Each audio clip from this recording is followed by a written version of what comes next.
আমরা কিন্তু প্রত্যেকেই ইউটিউব দেখি। তো ইউটিউব ক্লিক করলেই কিন্তু আমাদের সামনে একটা অ্যাড চলে আসে। কিছু আছে যেটা স্কিপ করা যায় না। আবারও অনেক অ্যাড আসে যেগুলা স্কিপ করা যায়। তো আমাদের সামনে যখন অ্যাড আসে তখন আমরা কি করি? ভিডিওতে যে স্কিপ লেখাটা আসে সেই স্কিপের উপরে ক্লিক করি।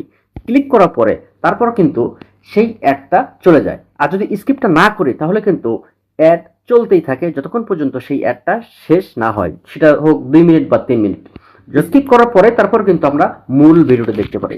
তো আজকে এমন একটি সেটিংস আপনাদেরকে দেখাবো যে আপনাদেরকে আর হাতে ক্লিক করে অ্যাড স্কিপ করতে হবে না।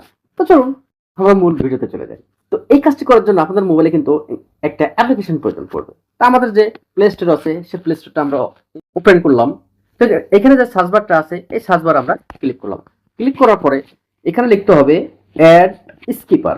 অ্যাড স্কিপারটা আমরা ক্লিক করলাম। ক্লিক করার পরে এটাকে আমাদেরকে ইনস্টল করতে হবে। তো আমি যেহেতু ইনস্টল করে রেখেছি যে কারণে আমার ওপেন দেখাচ্ছে। তো আমি ওপেন বাটনে ক্লিক করলাম।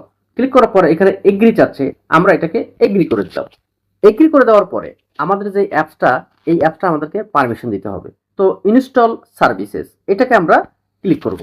ক্লিক করার পরে অ্যাড স্কিপার এটাকে আমরা ক্লিক করব। ক্লিক করার পরে এখানে দেখেন এটাকে অফ লেখা আছে, আমরা এই যে পাশে বাটনটা ক্লিক করে অ্যালাউ করলাম। অ্যালাউ করার সঙ্গে সঙ্গে কিন্তু আমাদের এটা অন হয়ে গেল। আমরা এখন ব্যাক বাটন প্রেস করে ব্যাগে চলে আসলাম। ব্যাগে চলে আসার পরে এরকম একটা ইন্টারফেস কিন্তু আমাদের সামনে চলে আসবে। চলে আসার পরে এখানে দেখেন মিউট অ্যাড, এটাকে যদি আপনাদেরকে টিক মার্ক দেওয়া না থাকে অবশ্যই আপনাদেরকে এটা টিক মার্ক দিতে হবে।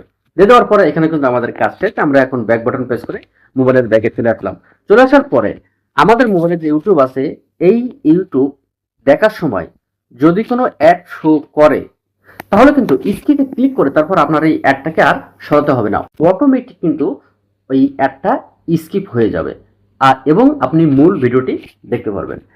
তো ভিডিওটি কেমন লাগলো অবশ্যই মতামত জানাবেন এবং লাইক দিতে কিন্তু ভুলবেন না। দেখা হবে পরবর্তীতে। ভালো থাকেন ততক্ষণ। আল্লাহ হাফিজ।